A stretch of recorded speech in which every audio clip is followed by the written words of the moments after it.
மீண்டும் முக்கிய செய்திகள்.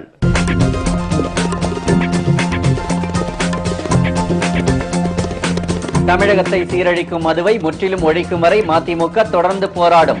விழிப்புணர்வு பிரச்சார நடைபயணத்தில் பொதுச் செயலாளர் வைகோ சூளுரை. வீரப்பன் கூட்டாளிகள் 4 பேரின் தூக்கு தண்டனையை நிறைவேற்ற உச்சநீதிமன்றம் இடைக்கால தடை. தூக்கிலிடும் தேதியை அறிவிக்க கோரி தடா நீதிமன்றத்தில் கர்நாடகா மனு. ஹெலிகாப்டர் ஒப்பந்த முறைகேடு தொடர்பாக நாடாளுமன்றத்தில் விவாதிக்க தயார். பிரதமர் மன்மோகன் சிங் அறிவிப்பு.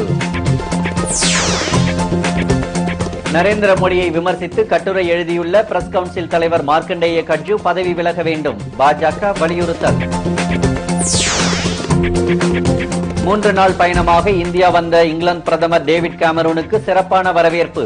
பிரதமர் குடியரசுத் தலைவருடன் முக்கிய ஆலோசனை. பெட்ரோல் டீசல் விலை உயர்வை திரும்ப பெற முடியாது. மத்திய அமைச்சர் வீரப்ப மொய்லி திட்டவட்டம்.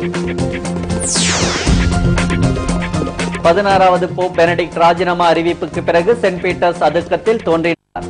சாம்பல் புதன் தினத்தை முன்னிட்டு மக்களுக்கு ஆசி. இந்திய ஏ அணிக்கும் ஆஸ்திரேலிய அணிக்கும் இடையேயான 2வது பயிற்சி ஆட்டம் டிராவில் முடிந்தது. இத்துடன் இந்த செய்திகள் நிறைவடைந்தன. மீண்டும் இமயம் செய்திகள் நாளை காலை 8 மணிக்கு. வணக்கம்.